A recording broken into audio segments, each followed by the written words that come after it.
Every year, thousands of Australians fall victim to scams. Behind every statistic is a real person, someone who has faced the devastating impact of scams. The victims you will hear from emerge stronger and are sharing their stories to help others avoid the traps they once fell into. These are their stories. After this whole experience, I'm a bit more guarded. I don't date as much online. I've set all my social media to private. And I even vet people who do want to interact as well online. I screenshot everything. I basically don't really anyone new really anymore since this whole sextortion event, because the trust is just gone. You know, you meet somebody who you thought you could build a life with, and then all they wanted was the money.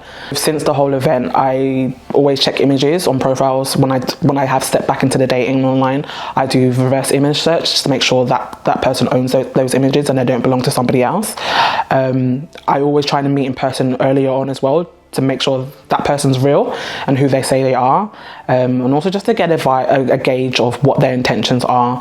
But the main thing is I won't put that trust in somebody again. I just really thought I would be savvy enough to sort of recognise when it would be a scam, but the bargain was just too good. So yeah, it was really disappointing that I'd basically just thrown $450 down the drain. I decided to cut my losses and just stop investing and talking to this guy. After doing my own research, I realised that the website was fake. The person stopped replying to me after I told them that I thought it was a scam. That was pretty much when I realised that I'd lost quite a lot of money and that I wasn't going to see any of it back.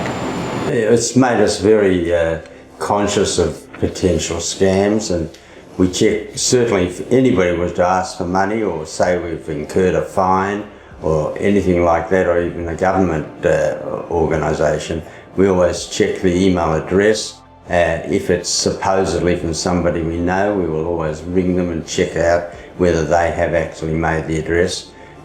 One piece of advice I can definitely give you is, other than never send a photo to somebody online, is don't submit to the financial demands. Even the first one, I wish I never sent that $500 because they went ahead and sent the pictures anyway. It's not going to ruin your life. There was always help. But if you keep paying, it will continue and continue, and you'll put yourself further in a hole. You'll feel further shame, and you don't need to feel that way. You're not alone. I guess what I'm gonna do in future that I didn't do this time would be, I'm only gonna buy online if the seller's verified as well, or that it at least looks like it's a real account. I guess I didn't do my research, I didn't look into it enough. I'll just check that it's a legitimate seller, maybe with reviews of other things they've sold. That sense of urgency obviously is what got me to just transfer the money so, you know, thoughtlessly. If someone's going to message you about an opportunity that feels too good to be true, it probably is too good to be true. So, you know, the ways that you can protect yourself are just, you know, don't take advice from what is a stranger on the internet.